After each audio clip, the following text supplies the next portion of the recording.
Hello. I'm gonna give everybody just a minute to hop on. Bev is money today, so I'm just waiting for her to hop on, and then we will get started. As you're popping on, say hello. Let me know where you're watching from. I'm trying to get it brought up on my computer also. How's everybody doing today? Oh, there's Bev. Let me see. Bev, if you can hear me, I'm adding you right now. It should have sent you a invite to bring you on camera. With it will be much easier if you're on your phone. Now it's saying I can't.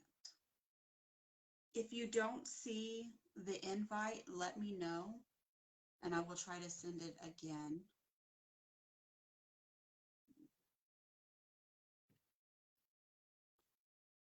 And if we can't get it going, because I know this has been an ongoing issue and it's not just been in here. I've seen other groups struggling with it. They've kind of changed up how they do things, and so it's making it a little difficult for us to go live together. And so if I can't get you on here, then I will go off and let you go live. And that's not a big deal. We can do that also.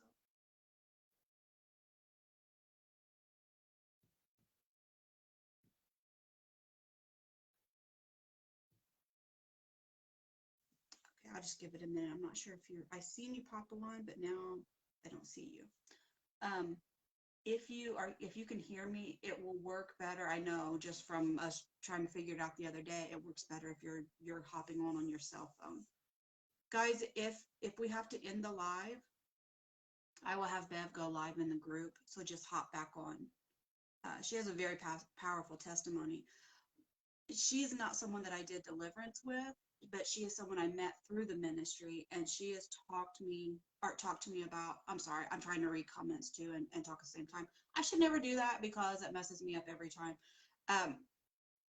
She is really, let me back up. We met through the ministry, and we had, I think Misty is the one who introduced us, Misty Jones, because I'm friends with Misty. And Bev started sharing some of her testimony with me, and the way that the Lord just pulled her out of some things, and it just amazed me. And so I really wanted her to share her testimony. It took you several tries last week. Yeah, I don't know why it's being so difficult. Gina, I saw what you said, but yeah. It used to be so easy, and it's just not anymore. And I don't know why. I don't know what the changes are. I'm just going to give it just a couple more minutes to try like this. And again, like I said, if it doesn't work, I'm not going to take your guys' time up. I'm just going to hop off and let her hop on.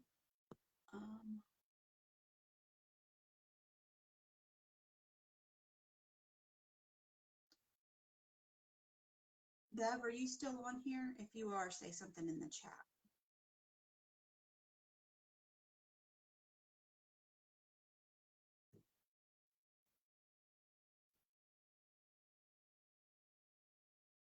Sorry, guys, I'm using my phone trying to get this figured out.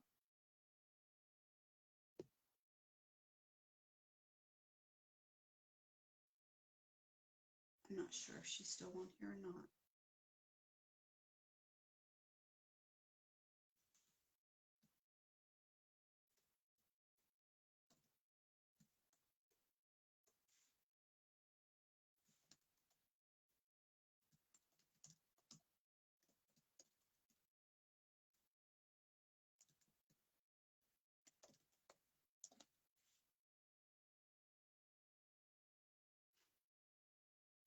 Okay.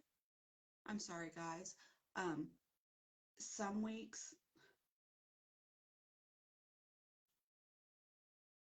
oh, it didn't make any notifications. Yeah, to me, I just get things figured out, and then Facebook changes it, and then we got to figure it out again. And I'm not sure why the notifications don't come out. She's trying to figure out how to get out. Okay, Misty, are you on the phone? It will be easier if you guys are using a phone. Okay, had to update. She had to update her Facebook. Okay, she just messaged me. She had to update her Facebook. So Bev, go ahead and go back to the event page like you're going to watch it. Because once you start being on there like you're going to watch it, then I should be able to add you. So on your account, go back in.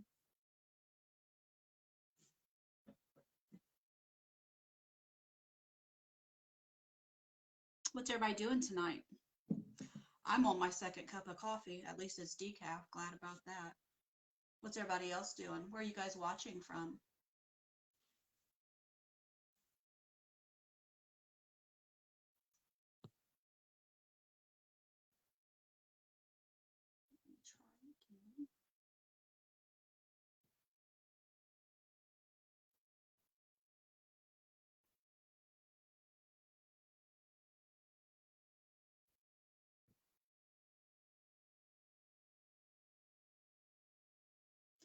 Hey, Misty, let's do this. Let me try to invite you. And if she's right there beside you, let her use your phone. Maybe that will work. Let's try that. Oh, it's allowing me to add you, Misty. So just let her use your phone if that's okay.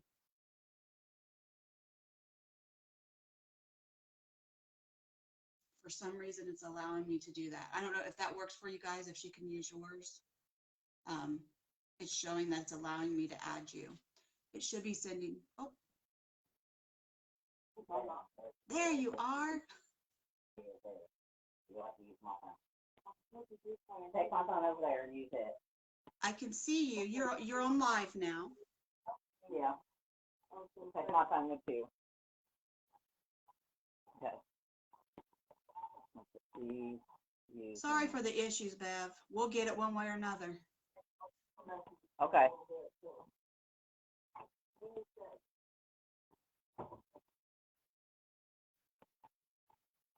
I can't hear you. I don't know if it's your sound.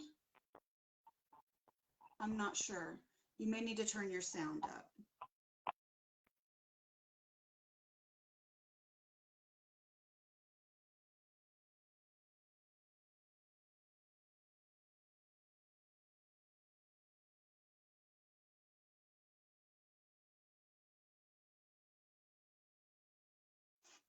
We'll give her a minute to get situated. Sit in here. Yeah, you can sit in here. Oh, now I can hear. Okay, I'm here. Okay. It's still a little bit quiet. It could be because I'm on here too. So if you could speak up a little bit louder for us. I know the technical difficulties, they try to throw us off our game, but it's not a big deal. The enemy's not going to win. I kind of already introduced you, so I'm just going to turn it over to you, Bev. And I kind of would love to just hear, I mean, well, I'm not going to give it away. I'm not going to tell what really gripped me about your story because then that gives it away. But just hearing your testimony of how God just reached in and pulled you out of darkness, I feel like is so strong. So just share whatever you feel led to. You share your testimony and we will just be here to listen. Okay, I'm sorry. I'm trying to get organized. We had to switch gears really quick. That's okay. Take your time. Okay, well, I guess my testimony started when I was very young. Things happened that Hold on. I turn it over to you. oh, I thought she already had. Oh, you're late then. Go ahead, I guess. Yeah. You're late on here.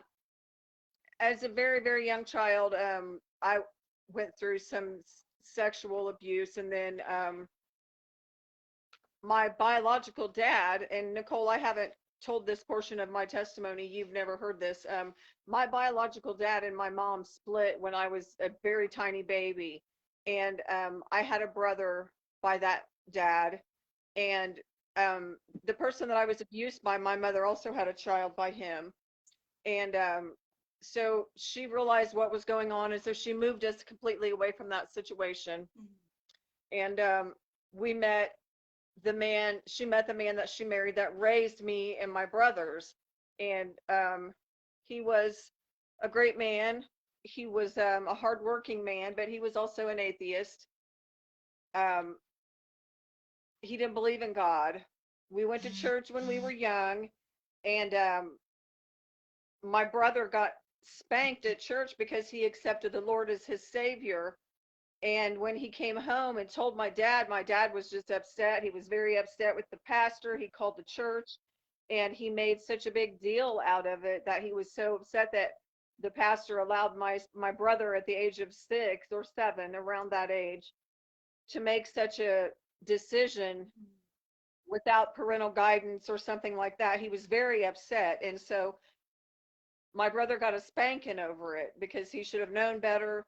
He should have asked his dad first. And, we saw at a very young age that church is not something we're going to be a part of. Mom allowed us to go ahead and ride the church bus sometimes. But we knew just as young kids that that wasn't what we were supposed to do, just because of that situation. And my dad believed that, if he didn't see it, it wasn't for real. He was raised in a German Baptist upbringing. And so that's borderline Amish. And, there was my mom. She was like Ruth and he was her Boaz, even though he didn't believe in God. We never wanted for anything growing up.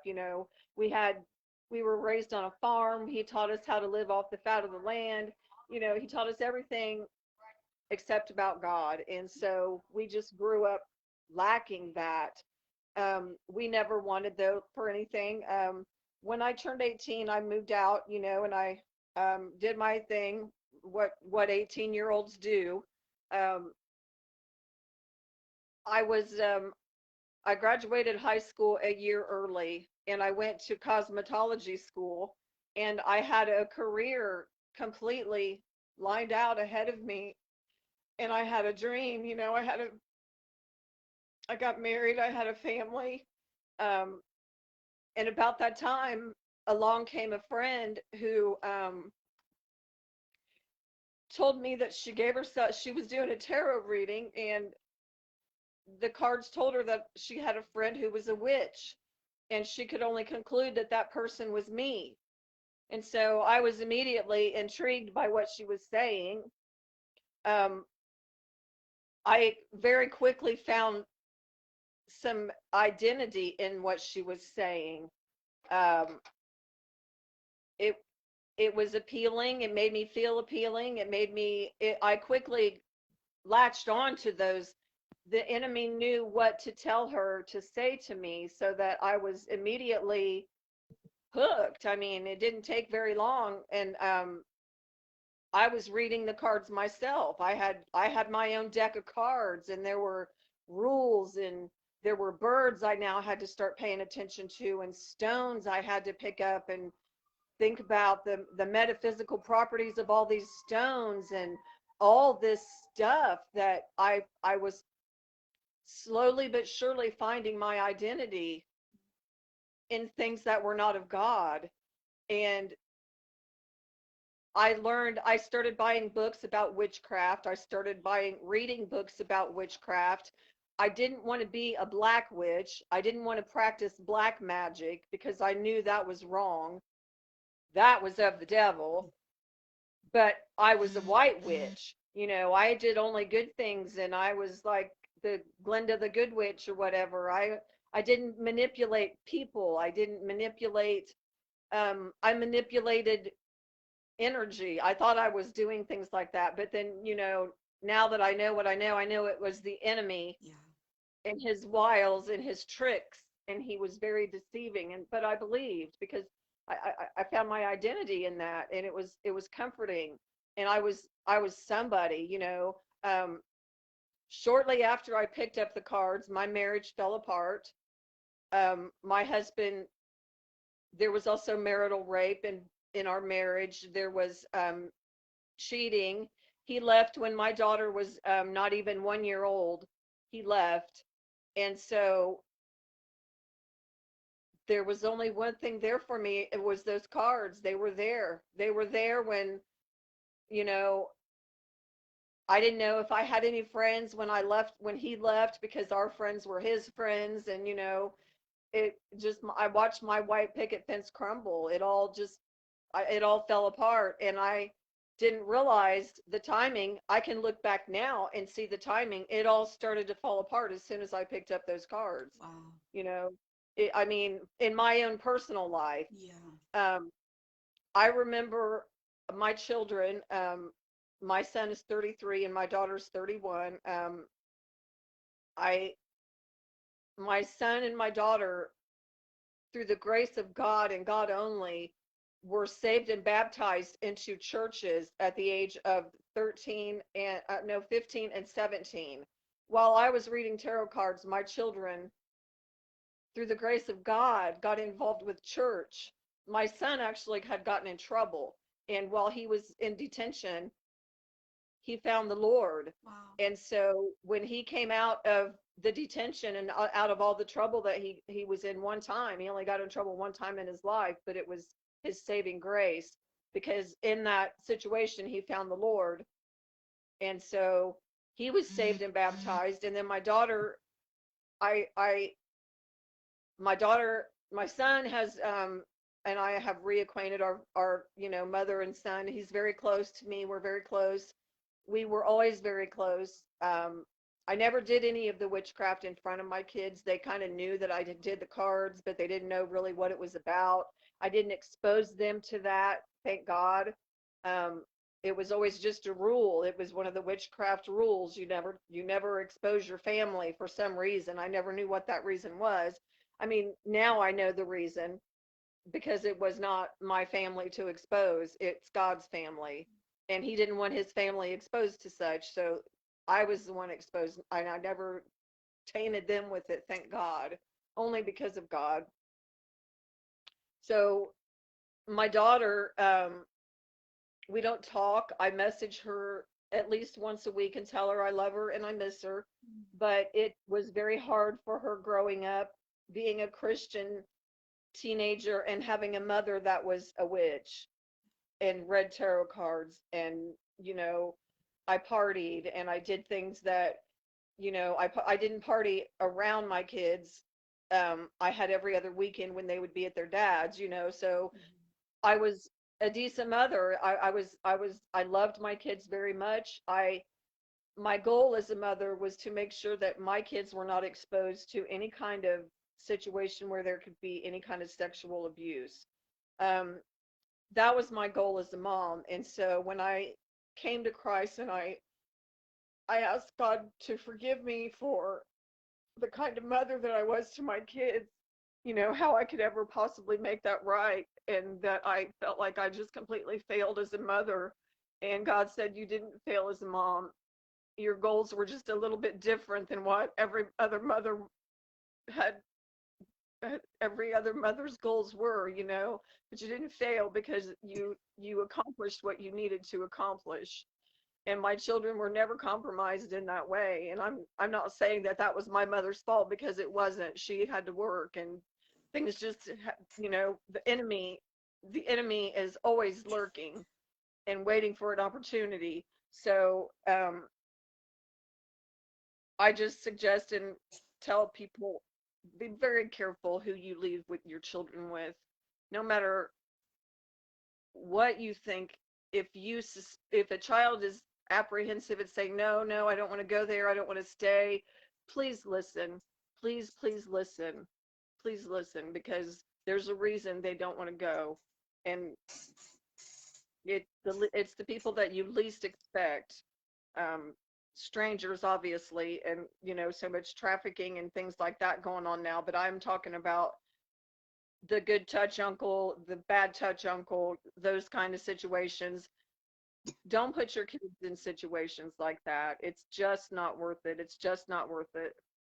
Um, I know also, from the research I've done, um,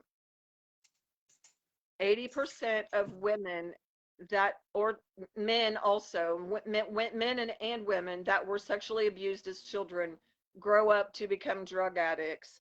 And 90% of men and women that were sexually abused as children grow up to become alcoholics. So, um, I after I came to Christ, I decided that that was no longer going to define me. I was no longer going to be a victim to that. Um, you know, God's working. He's working and doing a lot of things. Back to the witchcraft and that whole deliverance issue with that. I had kind of I kept the cards. I had kind of over the years I made many friends doing the card readings. The cards were something that the enemy allowed me to manipulate people with.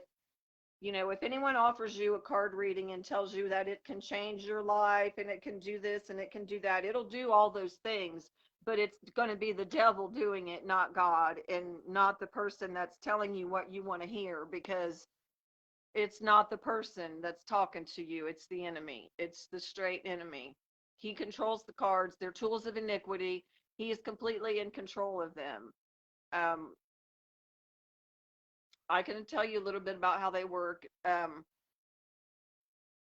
The first thing you do when you do the reading is you let the person hold the cards, and then so they put their energy on the cards and the whole big thing, and it's, you know, but when that happens and the cards start to be laid down, they're on point and they're accurate because the devil knows your story.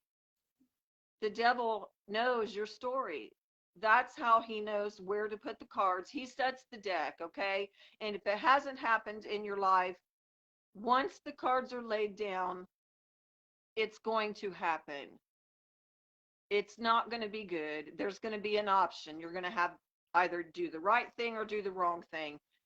Well, when we introduce the cards, we're automatically going to do the wrong thing because the devil, we are allowing him into the situation when we use the cards. Instead of praying, God help me through this, God give me strength to get through this. Hey man, I can help you. I got these cards, you know, and they can say things. And you know, the worst thing he does is uses people's deceased relatives.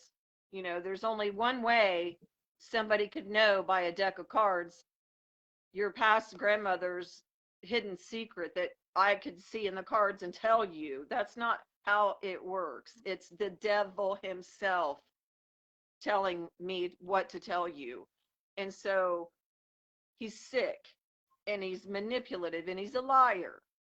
So don't let anyone give you a reading. Don't let them tell you it's okay. Not even the angel cards and any of that stuff. It's all witchcraft. The stones, you know, the stones that people carry, then they tell you they have metaphysical properties. That's the word. You want to watch out for that word. That's a word that represents witchcraft. Um, I've noticed lately that there's terminologies are getting mixed in with Christian words, and it's confusing to some. I myself read a word this past couple of weeks, and it really triggered my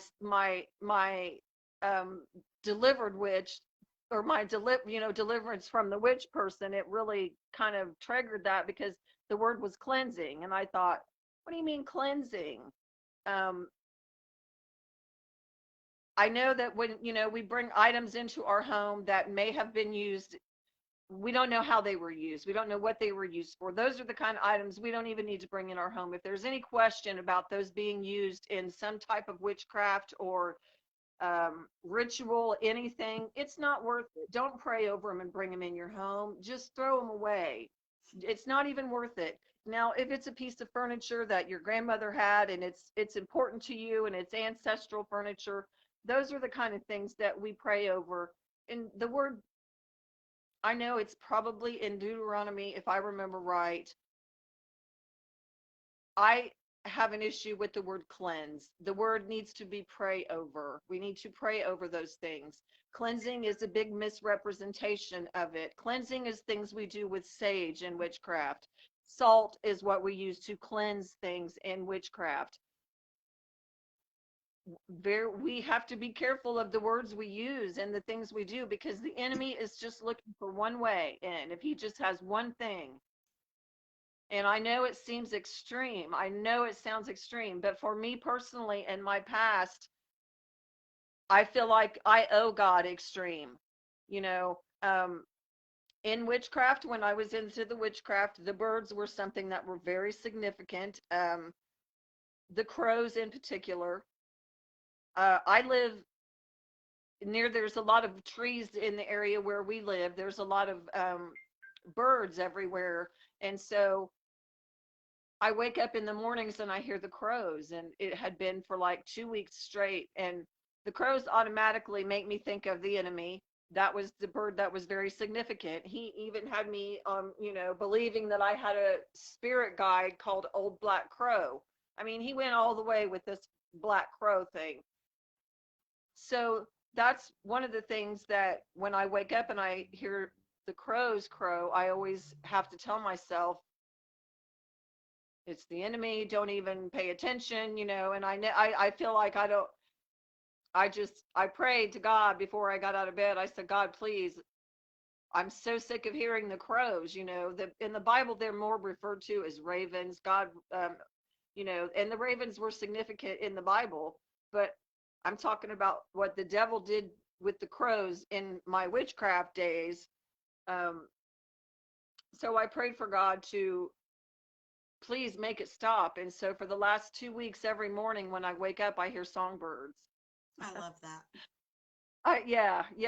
He heard my prayer and he knew it was a concern, because every time I hear the crows, even if it's just for either a brief memory or something, you know, as far removed as I am from that person and from that old self, Yeah. that was something that the enemy was using to niggle. I call it niggle at me, you know. And so I prayed, God, please, I can't do this with the crows, man. And so I don't hear the crows anymore. I see robins when I look outside. I don't, I see cardinals out in the backyard. So he is very aware of, and I know it seems very petty, the thing with the incense, and being very careful how you burn, what you burn as far as incense. It's not for our pleasure. It's to glorify the Lord, and doing things like that, that's been tainted by man, just like the stones. Those weren't made for our purposes, for us to heal our headaches and for us to get a house, or for us to, there was even a sex stone that you would carry if you wanted to have, get in a sexual relationship. There were stones for that. And all the stones worked. I mean, it was so crazy how those things all worked. But now that I know how they worked, Yep. it was Satan, because all the things that came out of those stones, and you know burning certain oils to bring about certain things, um that is all. Anything that you do that replaces a prayer to God is over the line. Yep. That is crossing the line. I mean, I know, God created the herbs like the essential oils, and there's herbs that are medicinal for God, that, like, I know for the poison ivy, and there's a plant that grows along beside the poison ivy, the poison oak, and the poison sumac, and it's called wild touch me not. I mean, you can go pick it wild right beside the poison ivy. God is so, he knew what he was doing.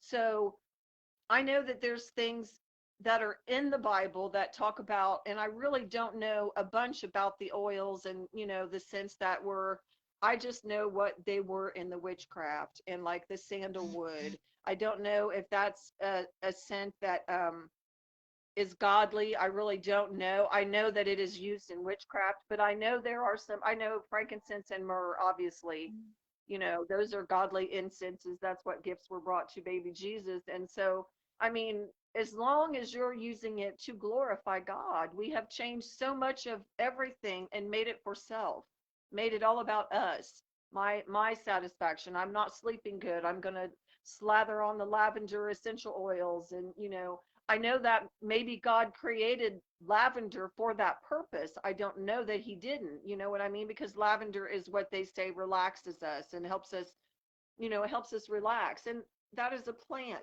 How harmless, how harmless is that? You know what I mean? But if it's something that we can do with a prayer, and we're not giving prayer the first chance, then we need to probably reevaluate it and try prayer first. If the prayer isn't working, then say, God, show me what you need me to do to help me get a better night's sleep. Um, there may be some oils that, God has put plants in. I do believe there is. I just personally don't know what they are, so I kind of just steer clear of those things, because I with my background in the witchcraft, I just don't want to take any chances. And Cheryl can tell you, I'm just like, my radar goes up at the slightest little bit of things. But I've learned a lot of things too, because I feel like since I have been delivered, I don't have to stress over those little things that I still sometimes stress over. You know what I mean? I don't need to do that because God has cleansed me. So when I was delivered from the witchcraft, it was overnight. That's why the bird thing really bothers me, because I know that God delivered me from my witchcraft overnight.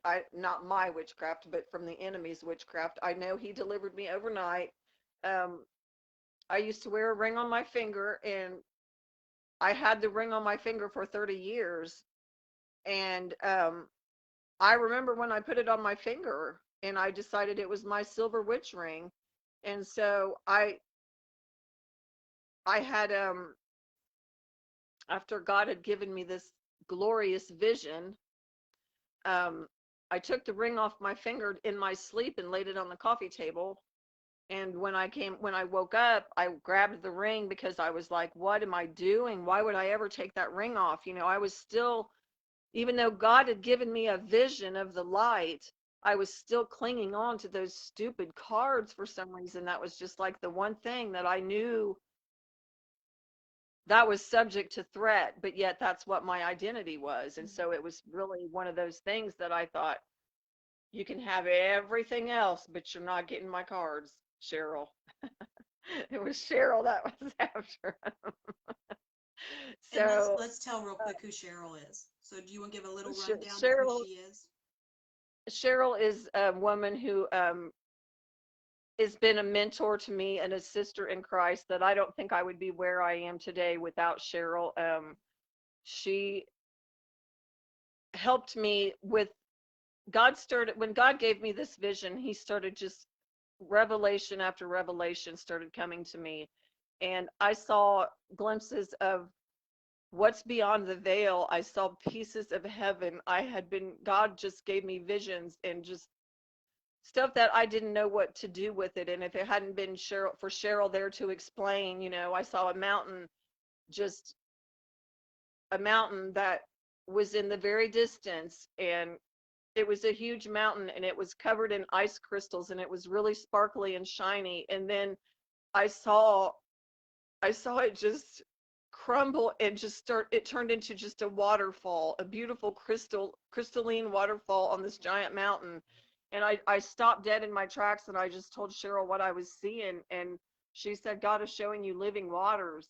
And then there was another vision where God showed me, um, I kept seeing what I thought was smoke, and I could see golden pillars, and I could see colors of the rainbow down below me. And I didn't know what I was seeing, but I kept seeing this smoke. And then I realized I was describing to Cheryl what I was seeing, and it wasn't smoke, it was clouds, because she read in the scriptures I was where she said I felt like I was in the throne room, and she was describing it in color. I mean, I was describing it in the colors as she was reading it in the Bible. And so many visions and so many things that Cheryl was an integral part of me understanding what was happening, because I She guess I started should back up reaching a out little to you bit. before you came out of the witchcraft, correct? And like sometimes you would Yeah. get mad and block her just because you Yes. didn't want to hear about it yet, but she kept Well, the reaching out thing, to you. the thing was, I had been praying for a year about for God to show me clearly what his plan was for me, but yet I still had the tarot cards in my drawer. Okay, so um Cheryl and I had acquainted online through, she became friends with several other people, and I kept thinking, I don't know that lady. Who's she? Who's Mhm. she? And she became very close to my friends Brett and Misty, the twins, Brett and Misty. So especially Brett, and I was very curious because she was saying things I really needed to hear, but I wasn't acknowledging that yet. Yeah. But when God gave me the vision, I was so awed and freaked out at the same time. I needed Cheryl because I knew that this was a God thing and that she was going to be the key to getting me out of the situation I was in. So um, I got scared, and because she said that, well, God gave me a word, and I don't know what the situation was where she didn't go into that word on the phone at that time. She said it was something we needed to discuss when we got to meet. Mhm. Well, at that point, I thought, I know that word's going to mean you got to give up those cards, and I'm not giving up those cards. So I indeed blocked Cheryl. Yeah. It was like it was like those cards was the open door, and that was the hardest thing for you to get rid of, it sounds like. Well, that's where the cards told me anything I needed to know. Mhm. The cards told me every bad thing that was going to happen to me in 30 years that happened. But if I didn't have those cards, those things wouldn't have happened. See, that's how they work. I've heard it told before. I think it was Derek Prince, because he actually had someone come to him and tell him, "You're going to get in a horrible car accident." And he said, he knew he had a choice then. He had two choices: either to go into fear and say, "Oh my goodness, this is going to happen." And if he did that, the demons would latch on to that word and make it happen. Or we can not come into agreement with it and say, "I stand against that in the name of Jesus," and have faith. So is that kind of what you're saying about the cards? Like, they tell you, and then you come into agreement with what the enemy is saying, and then the enemy makes it happen. Absolutely. Okay. Absolutely. Because the cards are going to give you a choice. There's always two choices in the cards. One choice is going to be the right thing to do. And it even goes as far as to, the cards even go as far as to show you there's a card that means God. There's a card that means goddess. There's a card that means preacher. I mean, I'm just using, not, it's doesn't exactly say preacher, but it'll say priest or minister or a man of God or a man of godly persuasion or something like that. The enemy's very thorough. You wouldn't, you wouldn't, if you didn't know. And I obviously was very, very deceived because I thought that because I wasn't using black magic or manipulating people, that I was helping people, I you think that's know? a really important part too, because the more I'm in deliverance ministry and stuff, the more people I talk to. And the themes that I keep hearing come up is, one, that people feel like that they were helping others. They were just doing it to help other people. They weren't doing it to hurt anybody. They loved people and they were trying to help Absolutely people. not. They're trying to help themselves because they have some type of deep hurt or deep pain, and they still pray to God. So, like, during this whole thing, you're still praying to God, you're trying to help people, and yet the enemy has you so deceived that you don't even know how far in the enemy's grasp you are. It's absolutely truth. That is the absolute truth. Because I didn't start, remember, I was raised in that atheist home, so I didn't start praying until like the last year of doing the card readings. But I would pray before a reading. I would say, God, protect us during this reading. Don't let anything evil come in the reading, and da da da da da. And so I know I've laughed at this before when I've been in my prayer closet with God and said, I wonder what the devil thought when I started praying before I did the tarot card readings. I bet you he knew then that I was headed It was he was only a headed matter for of somewhere with time. them. Yes, yes. And So will you so, go back and pick back up where you took your ring off? I kind of got off on Cheryl then, and I didn't let you okay, finish. But if you okay. want to finish that Well, part, I love that. I love this. Cheryl came and picked me up, and so I did, she did come to my rescue, and I did give in and put, you know, I was laying on her couch asleep, and when I woke up, the ring was on the table, and Brett was sitting there. My good friend Brett, Misty's brother, her twin brother, was sitting there, and it was like 3:30 in the morning. And I know the only reason he was sitting there was to testify to this, because I saw that my ring was laying on the table, and I said, I don't know why I would ever take that ring off. What's going on? And I grabbed it and I put it back on my finger, and I got it about halfway on my finger. And I heard the Lord say in slow motion, and that ring flew right off of my finger. It, it didn't fly off my finger. I know that I flung it off of my finger very quickly, but I didn't do it myself.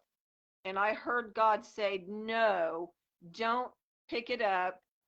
Um, delivered you from that overnight. Don't you ever pick it back up again.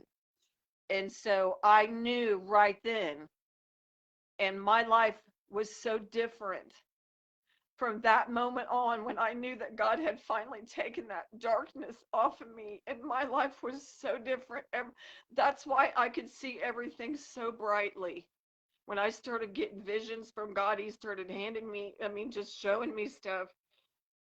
And it's probably, Cheryl said, it's probably because I saw so much when I was living in the witchcraft. You know, I saw so many horrible things in the cards. I saw so many, I mean, you know, we all have, I don't know where the word empath comes into play, but I know now that I'm a Christian, we have to learn to observe, not absorb. Um, because in the witchcraft, you absorb those feelings. That's how you know. And then the devil, you're carrying all that stuff around with you. And then you got somebody else coming over. We would have weekends where I would spend 3 and 4 days just doing reading after reading after reading after reading after painting after painting after painting. And it would just, we would be so undone with demons, and just not even realizing what we were doing, not even realizing, you know, because I was still not manipulating anybody. I still wasn't doing anything that was crossing the line. Dude, the cards were crossing the line. The cards alone were crossing the line. So after the ring flew across the room, I was able to take my cards, the ring, the stones, all the little things that I held on to. I took all those things and I put them in the church dumpster. I didn't burn them, because that to me is ritualistic. That's what we do in witchcraft. I know that, and like I said, Nicole, this might be something that I'm scheduling appointments with you to help me get past those kind of, those little things, you know. I don't want to do things that have any kind of ritualistic symbolism to them. I don't want to burn those kind of things. I mean, if that's what I feel like, you know, I mean, it just makes me think of the thing, you know, in witchcraft, when you burned something, it was how you activated it, or you put it in the river, and that was how you activated it. So whenever I see people put things in the water, or, you know, it always just flashes in my mind that I'm not going to do that. I'm just going to throw it in the trash. I threw it in the dumpster behind the church. I felt like there's no one that's going to get in that dumpster and get those tarot cards out of a church dumpster. You know what I mean? Yeah. Um, if I thought that someone else was going to climb in there and get those things, I can see why burning things like that would be a good idea and necessary, I suppose, in certain situations. You know, like if you're dealing with a coven or something like that, and you're trying to get away from situations like that. I I will don't tell you know if, where why I suggest burning them. There's a scripture and it's in Acts, and I can't tell you exactly where it is. But Paul had went in, I think it was Paul. I should know this more, but I don't have it in front of me. And the people started converting to Christianity, and it says they brought all, is that correct? I'm gonna have to look that up. When you're talking, just know I'm gonna look it You're up. correct. Misty Keep going. Misty I don't want yeah. to say that until I make sure I'm right. So, I was going to say, I know it's written somewhere in there.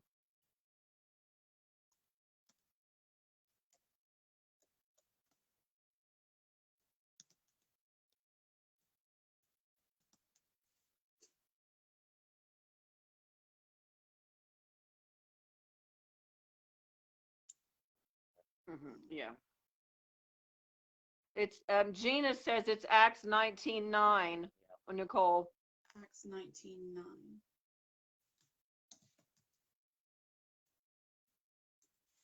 And I also read in Deuteronomy about cleansing the stuff in prayer before you bring it inside. But I don't know. The word cleansing may have even been used in that, but the word prayer was also used, because I did look that up too, because Gina, I are you didn't want to sure be. that's it? That didn't pull that up. It pulled out something else. Well, the story that I was thinking of was whenever they brought all of their items that they had been using in paganism, witchcraft, and all that, they brought them like to the middle of the town, is what it sounds like, and they burnt everything. And it even said that it had cost a lot of money for everything. So that's kind of where I get it from, like just burn Right. everything. Nobody can ever touch it again.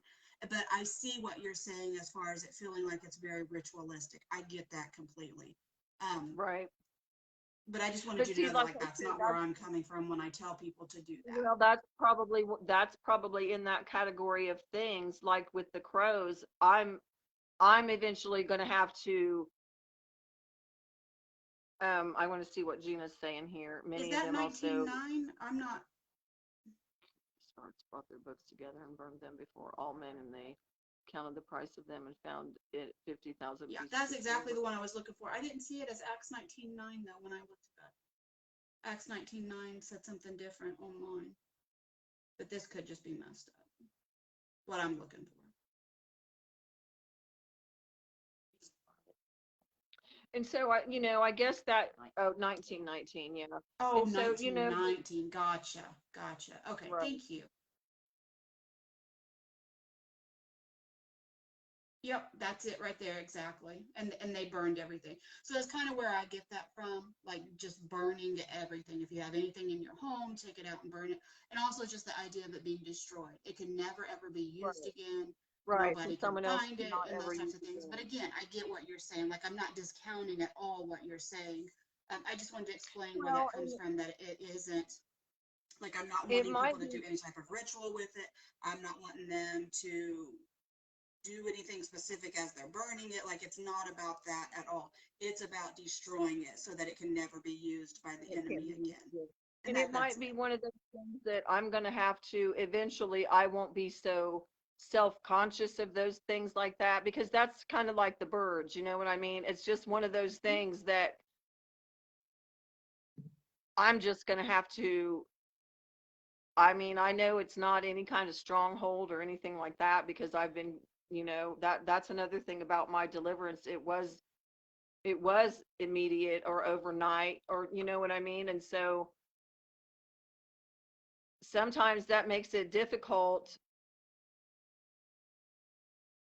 because I have to learn everything all over again. You know what I Yeah. mean? It's like I don't want to carry that stuff around, man. If it's something I mean, I dealt with it for so long already. I'm not trying to carry anymore. I'm not trying to carry it around. I want God to just, when he delivered me, he took it all, and I know I don't I don't have to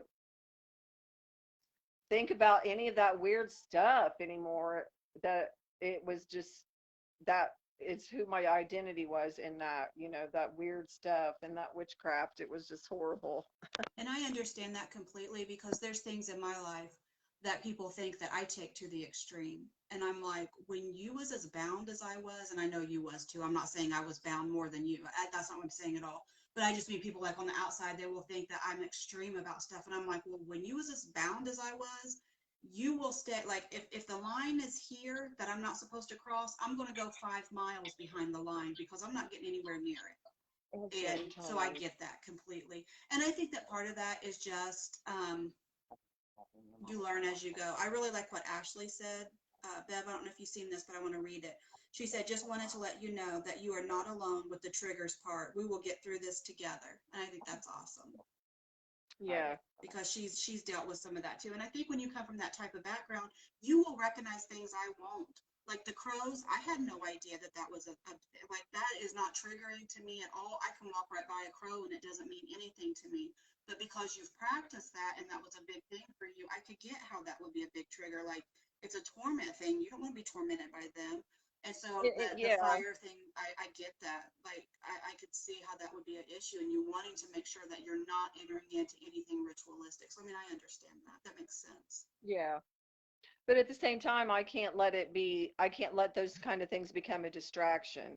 You know what I mean? So I have to, I mean, just, what God presented to me, it was so black and white, and to me, those are gray areas, and I know better than that. And it's just like I get so Satan, I'm not giving him that. It's like he knows there's just one or two little bitty baby things. You know what I mean? And he'll Well, pick them out if he can find them. and with He'll the pick 'em enemy, he counterfeits, the demons counterfeit everything of God. So everything that God does, the enemy has their own version and they twist it. And so that's I why, always, like when you said you see things seeping into the church, or you see things and they look familiar and it looks like something you used to do, it's because the enemy twists everything of God.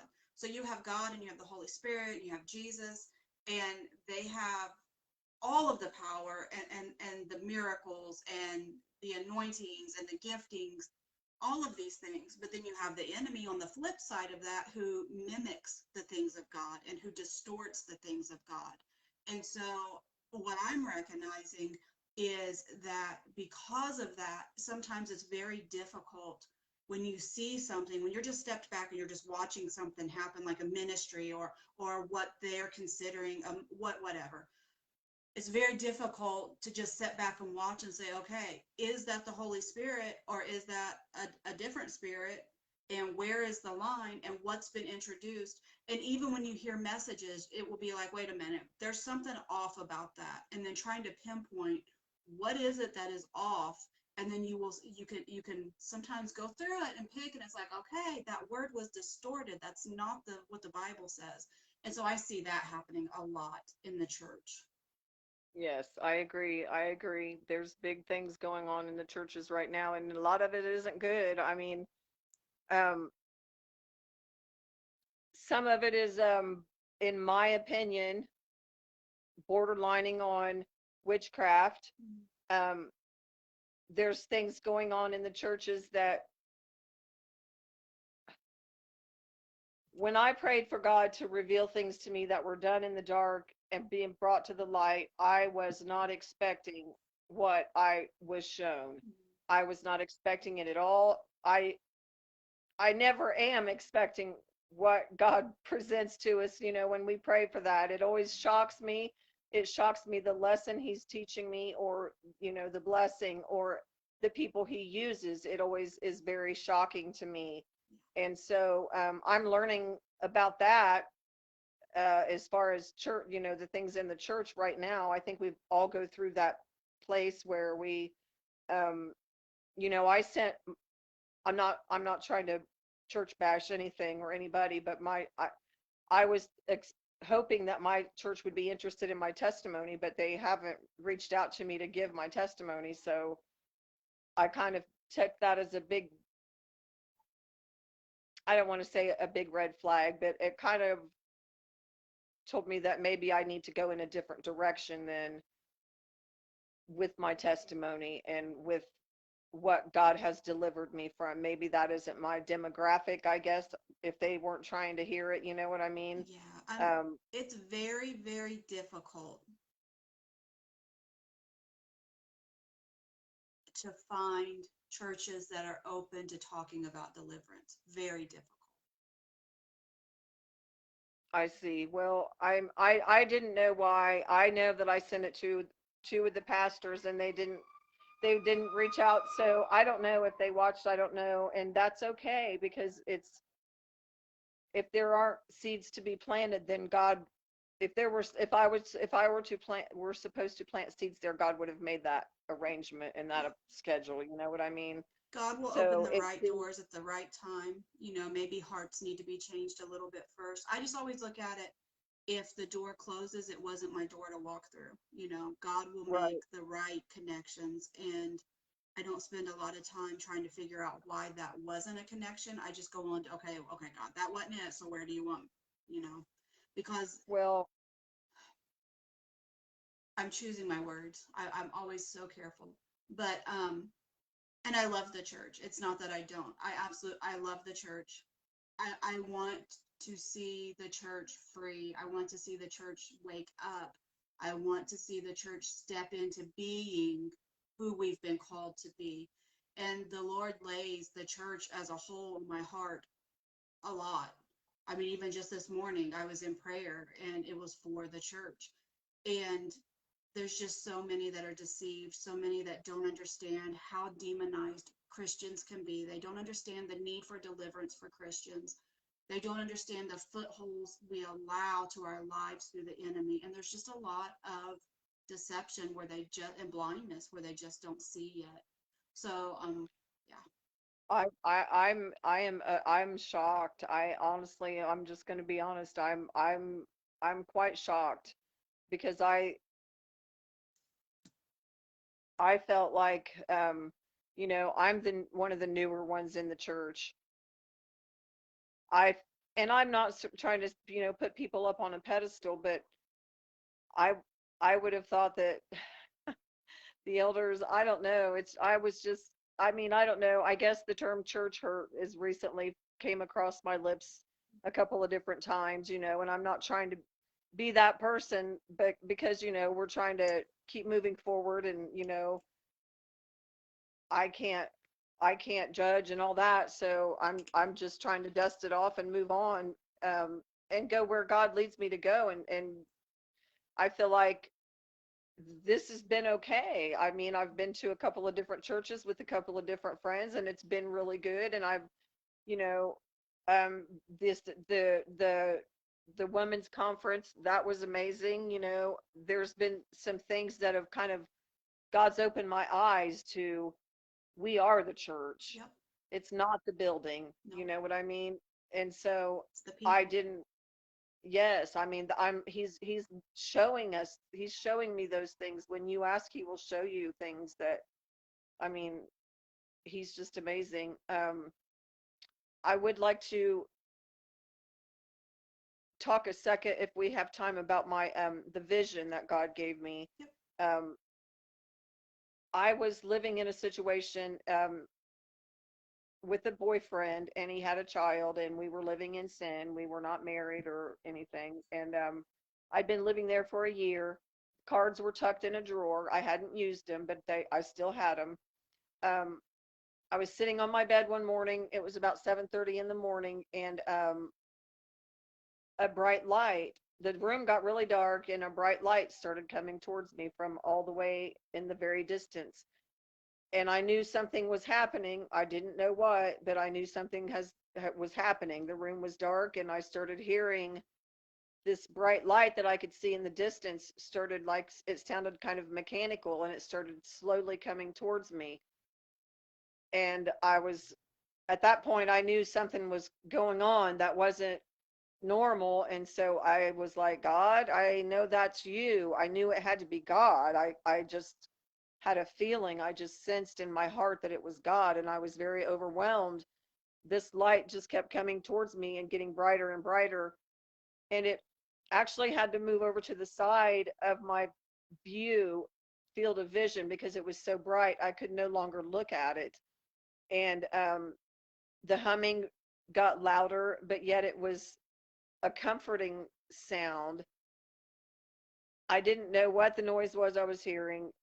So I started seeing all these little, in the distance, there was all these little lights that were the same color as this big bright light that was now off to my side vision. And these little lights, I realized they're stars. And then the closer they got to me, I could see that they looked like little tiny, like AAA batteries. And they were all, filled with light. Well, I saw this little battery that I knew was myself. I knew it was God showing me something. I knew this battery somehow was me. And I was attached to another battery, and that battery was attached to another battery. And my light went out of my battery as their light and filled up with light. And I knew, somehow I knew that that was that man that I was living with and his son. And I saw them drain every bit of light out of my battery. And I was like, no wonder I feel the way I do now. No wonder I feel so empty and I feel so lost. I mean, I knew what God was showing me as I was seeing what I was seeing. Somehow I knew. And so after their lights filled up, my battery was now empty, but it moved away from him and went over to the big battery. And the giant light, I don't mean to say it was a battery, because I knew that light was the light that God says when, people say, I saw the light, that was the light. And my battery, as soon as I touched that big light, my battery filled back up. And he said, now go bring me another one. And so I floated out and I grabbed another empty battery and I brought it to the light and filled the light. And I went and I got another one and I brought it to the light. And so my prayer for 1 year had been, show me what your plan is for me. Show me clearly what your plan is for me, God. And I knew that's what he was doing. He was showing me what his plan is for me, what I'm supposed to be doing. I'm supposed to be in my life. My life is now about bringing people to the light. God showed me that is what my plan is. And so after this vision, and I knew that I was supposed to be bringing these people to the light, all of a sudden I was in a garden, and my dog was right there on my bed with me, and I could see my dog, and it was like Cheryl explained this to me, that God was allowing me to see things from his vision, that my eyes were indeed opened in that vision. That's what he did, was opening my eyes. And so I was able to see my precious dog was just, it was like her fur had turned into feathers. She was so soft. I was not seeing a bedroom. I was seeing a garden. There was greenery. There was plush green leaves and trees everywhere. It was the most beautiful thing I'd ever seen. And there were flowers in the distance. It was just, and I don't know how long it lasted. I don't know if it was 2 minutes or if it was 20 minutes or if it was an hour. I just know that I just kept looking at my dog and she kept licking my cheek. And I literally had the most peaceful feeling I've ever had in my entire life at that time. I was just, and I knew that I felt like I was in the Garden of Eden or something. I didn't know where I was, but I knew that it was God taking me somewhere. And so, the vision ended. But when I sat down on the bed that morning, I didn't know God. I didn't know anything about God. I knew I'd been praying to God, but I was also the tarot card reader. And, I didn't have a relationship with God. And so that vision was the beginning of my relationship with God, because when I sat down on the bed, I really didn't believe. I knew there was a God, but I didn't believe. I didn't know anything about him. I didn't know how he worked. I didn't know anything about the Father, Son, and the Holy Ghost. I didn't know about any of it. And when I stood up from that bed that morning, I knew God was real. I knew that I had been doing things wrong all of my life. I thought I was having a stroke. I started seeing things. Cheryl and Brett were praying a hedge of protection over me. I saw this blue and white light come down over me, and I thought I was having a stroke in the bathtub. So I grabbed my phone. I'm calling Cheryl. I'm having to unblock her and call her at the same time because I was like, Cheryl, help me, help me. Yeah. I think I'm having a stroke. I'm in the bathtub. I'm scared to tell my boyfriend what's going on because I was gonna have to make a mad escape. I was gonna have to tell him I have to leave and I have to leave for God. And I told him that, and it did not go over well. He did not believe me. He didn't want to. He thought that was ridiculous and insane, and he didn't believe me. But that's what I had to do. And so Cheryl came and got me the next couple of days. Within 2 days, they came and got me. We had a plan, and they came and got me and brought me to Muncie. And I stayed upstairs with them for 7 days. I didn't go see anybody except for church.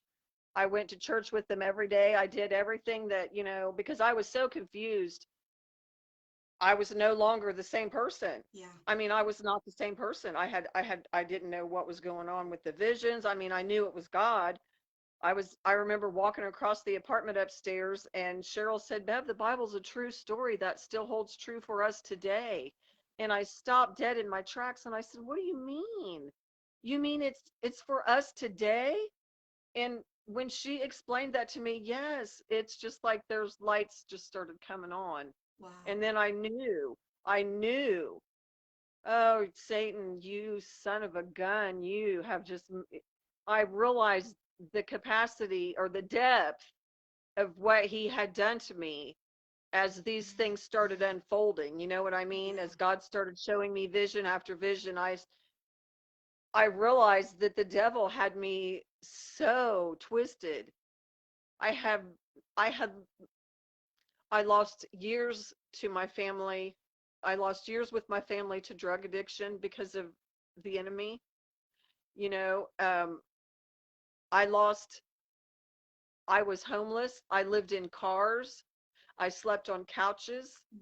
Um, all of those things that go along with the tarot cards, I'm telling you, do not pick them up.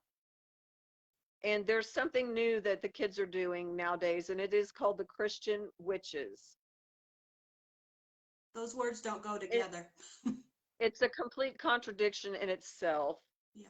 because yeah, the words do not go together. And so that is a huge deception. And the way the devil's going about this is parents are not really paying attention because the first thing they hear is Christian Yeah. Wiccan, Christian Wiccan, Christian Wiccan. No such That's they thing. don't they're not hearing Christian, the enemy's in one hand and the Bible's in the other, Yeah. because they're going to find, and I'm only saying this because I feel like this is how it works. They're going to find in this Christian Wiccan that the Wiccan works a lot quicker than the Christian does, because the Christian works through prayer and through God, and that isn't always an immediate fix. It's not always a quick fix, and it's something that takes obedience and it takes discipline and it takes time in prayer. And so these little 15-year-old girls, you know, they got the Bible on the altar, but they got the candles going at the same time. Yeah. So who's minding the altar at that point? Yep. Who's minding the altar at that point? Because I'm going to go out there on a limb and say, once you inject the enemy, if you're not already covered in the blood, you better be ready for a long ride if you're not already covered in the blood. Yeah. Because you're going to be in the fight of your life for your soul, Yeah. is what you're going to do. Because God's going to try to keep you from going all the way into that witchcraft, and the enemy's going to fight for you hard. So be prepared if you are introduced to that to stay absolutely not. Pay attention to your children's rooms. If you see weird looking candles, if you see stones and crystals and all that stuff is witchcraft. It might be pretty to look at. And I noticed that I saw a lady post online the other day a beautiful ink pen, but it had a stone on the end of it that's a rose quartz. And she said, "This is going to bring me love." That's witchcraft. Yeah. That rose quartz is it's a beautiful stone. And I'm sure that there are purposes that it's used for besides witchcraft. But I'm telling you, it's a stone they use in witchcraft to cast love spells. If you see your kids carrying stones in their pockets, you need to ask them what they are, where they got them, and dissuade them from it, because it's witchcraft. It really, really is. And they're naive. And they're probably also just looking for identity. And I know when I was in school, it wasn't cool to be a Christian. So I didn't mind, not being a Christian, I guess. I didn't really think about it. But I always do know, even in light of my dad being an atheist, I always saw my mama sitting in the corner reading the Bible every night. And also, I want to say this because I haven't mentioned this in too many of my testimonies. My dad, the atheist that raised us, 6 months before he died of leukemia, he came to the Lord. Wow. And my brother, the 6-year-old brother that got spanked for getting saved, when he was 17, he was diagnosed with lymphoblastic lymphoma. And when he was 19, he died of cancer. Oh, I'm sorry to hear So that. had he not taken that spanking and went to church and gotten saved, I wouldn't see him in heaven when we go. I wouldn't see him, because he wouldn't have made that decision. So even as reckless as that decision seemed, if we don't get Jesus right, nothing else matters. If we don't get Jesus right, nothing else matters. So I'm thankful that he had to take that spanking. My dad finally broke down and asked his brother, my Uncle Wayne. He said, "What do I got to do? What do I got to do? I've lived my whole life. He died a very wealthy man, but 6 months before he died, up until 6 months before he died, he didn't know the Lord. He suffered. He was very sickly. He worked himself literally to death. He actually died of leukemia. So I mean, that was that was horrible. Um, After he passed away, um, my biological dad reached out to me after 47 years, and um, because of God, he wanted to come back and try to make things right. And so he did that. And I had a hard time at first dealing with that, because I thought, where have you been all my life? You know what I mean? I thought about this man every day for 47 years, even though I had a dad. I had a good dad. I had a dad that loved me, and a dad that, did everything a good dad does. Well, so 47 years later, my biological dad comes back into my life, and it's been one of the biggest blessings that God has given me, because he knows the Lord, and he encourages me to pray.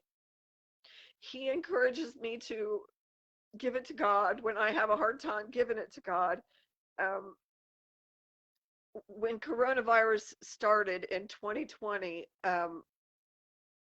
my dad and my mom were both, they're back together. They're together now. They reunited after 47 Oh, years. wow. Yeah. I didn't know whether to call Jerry Springer or Dr. Phil Yeah, when that yeah. happened. But I also knew, I know now that it was God, bringing him back into my life. Um, and so they stayed home for 2 years during coronavirus. And when he was finally able to get out of the house and go to the doctor, he was diagnosed with stage 4 cancer in the bladder and in the prostate. So he has had his bladder and prostate both removed, and went through 6 weeks of chemotherapy, and has recently now been diagnosed with a spot on his liver. Wow. And he's going through immunotherapy. Um, I have just been recently diagnosed with something on my liver, and so I have to go Thursday to have a scan on my liver. I didn't know that. Now, well, I just got the phone call today, Yeah. actually, but I know that my dad and I have both been healed.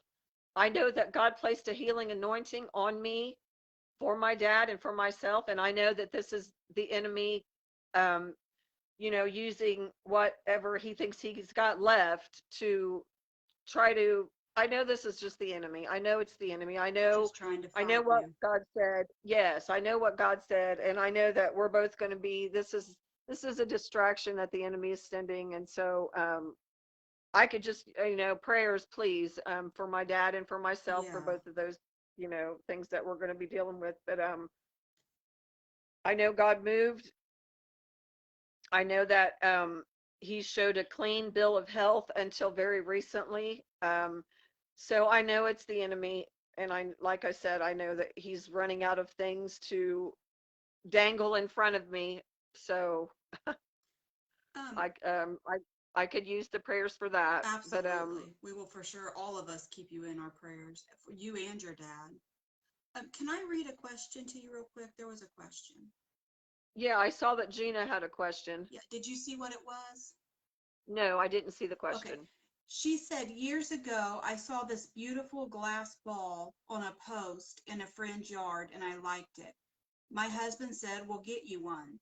Then when I went to go get one, I couldn't. Now I don't know, but for me at the time, it began to look like a crystal ball. Maybe it's not, but I'm not taking any chances. I still wonder if they represent evil. Do you know what she's talking Um, about? I've seen them before, like in people's gardens. They're like those globes on a yeah, yeah. pedestal. I personally don't Um, know. I honest, I honestly don't think that is anything like a crystal ball. I know it might look like that and seem like that, but it's a yard ornament. I don't think that, and and and even back to like the incense and the stuff like that. I'm not telling people to go out and throw away all your incense and do all that. God knows our hearts. And if you're going to do, if something like that, Gina would never have any kind of motive for doing anything like that. You know what I mean? And so I think that that's completely fine if you see the beauty in it. But if it's going to be one of those things that the enemy could use to, I don't want to say tickle your ear, but I call it niggling. Like I said, it would just be, to me, it would, every time I would look at it, it would be reminiscent of a crystal ball for me. You know what I mean?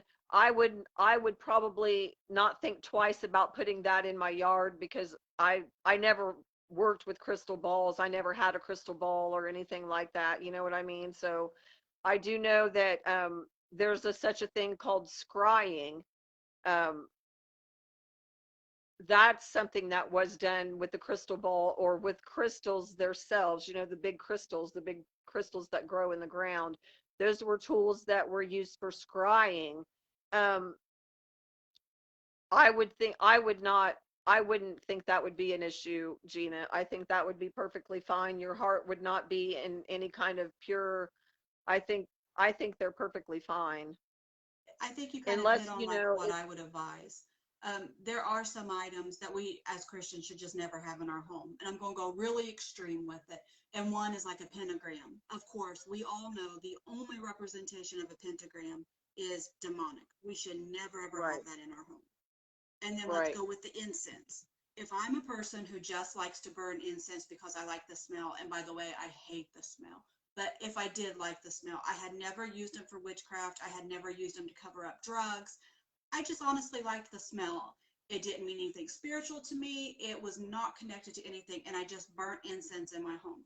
I don't think that's an open door. I don't think there's anything to that. I think that it is completely harmless. On the other hand, if you are someone who has come from a background of using them for drug use or using them for witchcraft, it could take you right back in your mind to where you was. Now, am I saying that's an open door for the enemy? No, but I think it is a way to torment yourself because it could take you right back to where you was. And if the enemy kept reminding you of who you was over and over and over, is it going to draw you back there? I think it has the potential it could. So like there are some items, like I used that really crazy out there pentagram, we all, we know that, but there are some items that are in and of themselves, the origins are witchcraft, like the singing bowls. We would never want those in our home. Anything with the origins that they were created for witchcraft, those are the items that we would never want in our home.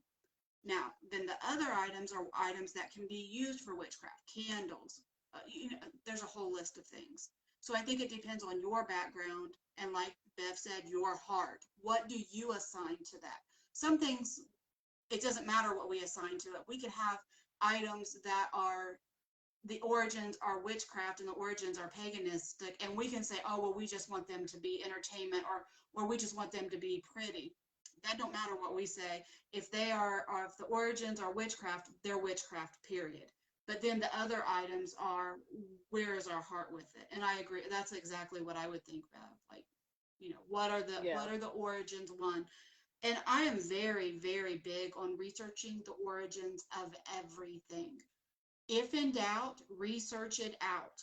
Find out where it was created, why it was created, how it was created, who created it. I mean, there's things, well, I'm not going to go in that. Research, that would be my biggest thing. Yep, that's what I've been doing too, and I agree with you 100%. If you have any kind of questions or doubts, and even with research, we have to be careful where we research and what we're actually, where we're getting our information. Some of the stuff on YouTube, there's good stuff on there, but there's also stuff on there that is stuff I'm very leery of. If you do your homework and, everybody has, every pastor, every service, every sermon, it's not going to be 100% lining up. There's usually, I'm comfortable with, I don't know, 80-20, I guess, I mean, there's going to be probably something somewhere that a pastor is going to say that's going to be offensive. If you are a person, and I just recently learned this, and I feel like it's the truth because it's holds true for me. And I'll use myself as an example, Nicole. If I'm in my flesh and you're in your spirit, and you're walking in the spirit, and you're telling me something,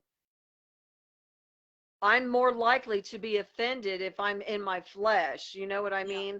And it's only because I'm in my flesh. And I have been in that situation where somebody has tried to comfort me with the word of God, and I'm just like, I don't want to hear it right now. I haven't said that, but you know what? It's like, I know I'm wrong. I know I'm in my flesh, but I'm still just want to, no.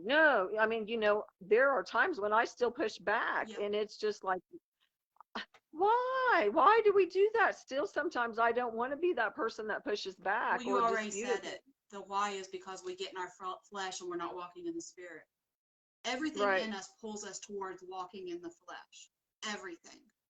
And so it's difficult to walk in the spirit. And once we get there, it's difficult to stay there. So when we fall back in our flesh and in our emotions and in our feelings, that's when we respond that way. And that's why it's so important to watch what we feed ourselves as far as TV and, music and all those things. That I have pretty much, and it's only because I lived such a crazy life so long, walking hand in hand with the devil. I make sure that my TV, I don't watch anything secular on TV. I don't listen to any secular music anymore. And it's not because I think it's bad. For me personally, now that I look back on everything that's happened to my life, every song that used to be my favorite song, I've lived all those songs. I wish I wouldn't have. I wish I didn't have to go through that misery that I let that the enemy, I worked hand in hand with the enemy and I went through it. And I mean, music is a big thing, and I know that sounds extreme too, but it is one of those, it is a way for the enemy to get in, and that is something that is a little bit, I think, more extreme than like the incense, and stuff like that. Um, Even though God knows our heart when we listen to the music, and this is just how I was given my testimony one night, and this is kind of how God put it to me. He said, if it's not written in the spirit and sang in the spirit, it's not of the spirit. Yeah, I personally don't listen to any secular music because I know the places where it took me when I did. And It it took it me it nowhere it's good. what it defines, So, I mean, I just like don't those either. times.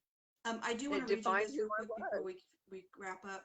Gina said, Bev, I had spots on my liver and I prayed, of course.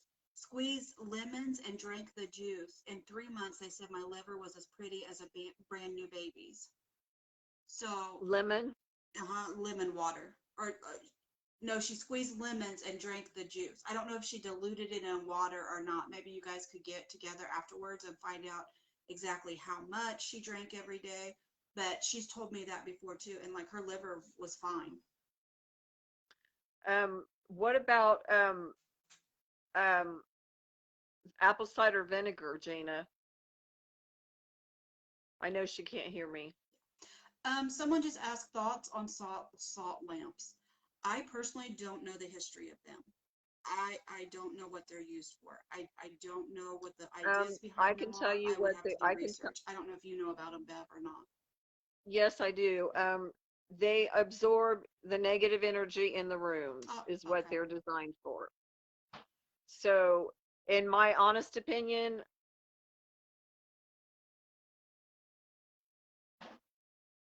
they look pretty.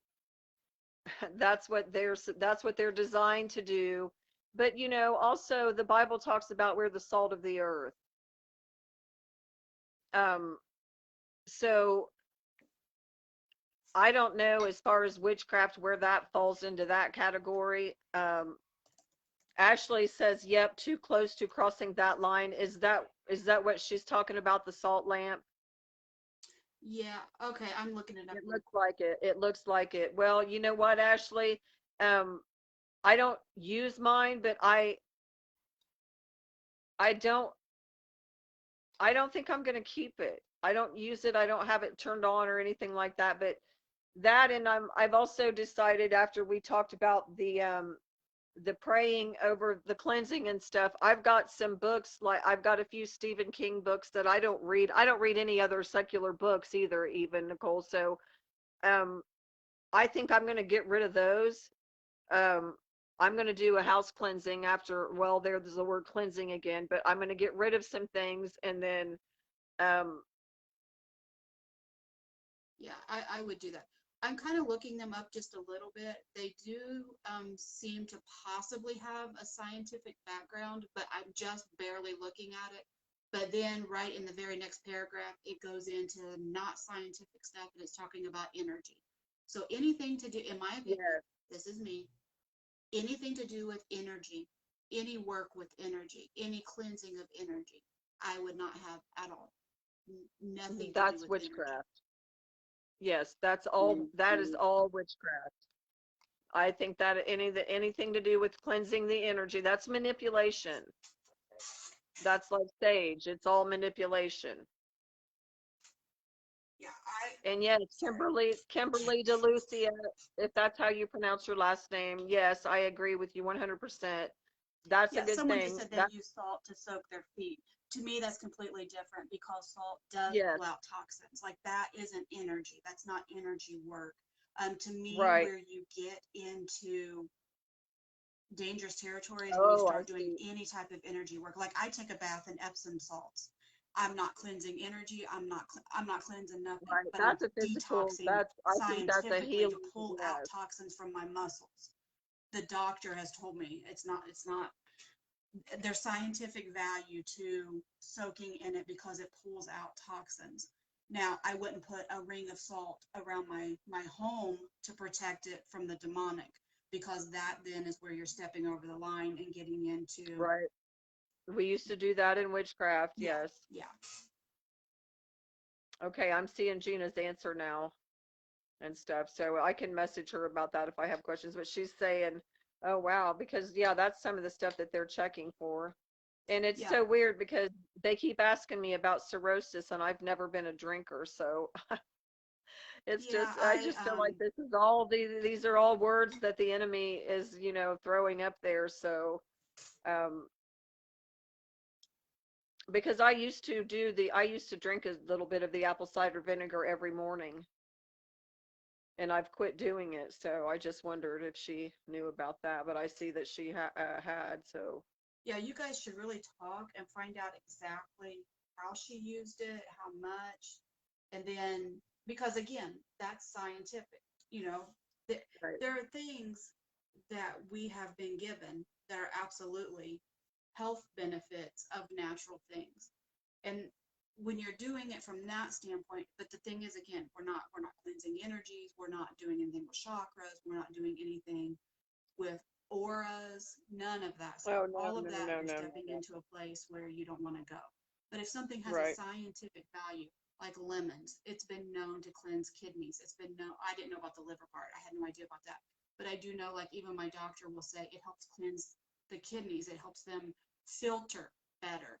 So, I mean, there are some valuable things to fruits, vegetables. I mean, just different stuff that we can And use. that's so much better than medical medicine, Yeah, you know. doesn't Anything have the you can side do to effects. avoid a medication, I mean, that's what it's about. So yeah. I like what Ashley Boyette. I'm gonna probably send her a friend request, but she's talking about the new age thing now is to go to the Himalayan salt caves, Mm, and those are the Himalayan salt lamps. So same principle, yeah. And I agree with her. It's not worth the risk. no, no, I didn't know about them. I mean, I don't have any, never had any, so I never had a reason to research it. I've never been asked that before. But I do know, like, it did talk about a little bit of scientific, but then right in the very next paragraph, it talked about energy, like it's for both. And so, I mean, I wouldn't. I'm like you. I'm more like you, Bev. When in doubt, I'm throwing it out. Like I'm just not. When in When you've doubt, throw it been, out. when you have been tormented by the enemy to I the love that, level Nicole. that you're not even going to attempt anything. It's just not Right. worth it. No, it's certainly not. It's not worth it. It's not worth it. So Okay, well, I think we're going to go ahead and wrap up. If you're good, are you good, Bev? yes, ma'am. I want to Yep. tell you thank you for sharing. I appreciate that. I would love for you and Ashley to connect. I think you two could be an awesome support for each other. Um, and even Misty too. Misty, I don't know if she's in there with you, but even the three of you, Cheryl, I mean, you guys, you've come out of a lot of the same backgrounds and things. I think it would be a great connection. Um, but thank you for sharing your story. And I appreciate Well, it. thank I you for appreciate the asking. value that you bring to the group and the knowledge that you bring to the group. You understand things that I don't because I've not come from that background, and I appreciate that. Well, I appreciate you having me on here. I do appreciate it. I hope that we at least planted some seeds. Absolutely. I love you. I'll talk to everybody later. Everybody have an amazing night. Good night. Love you too. Love Bye you. bye. Bye bye.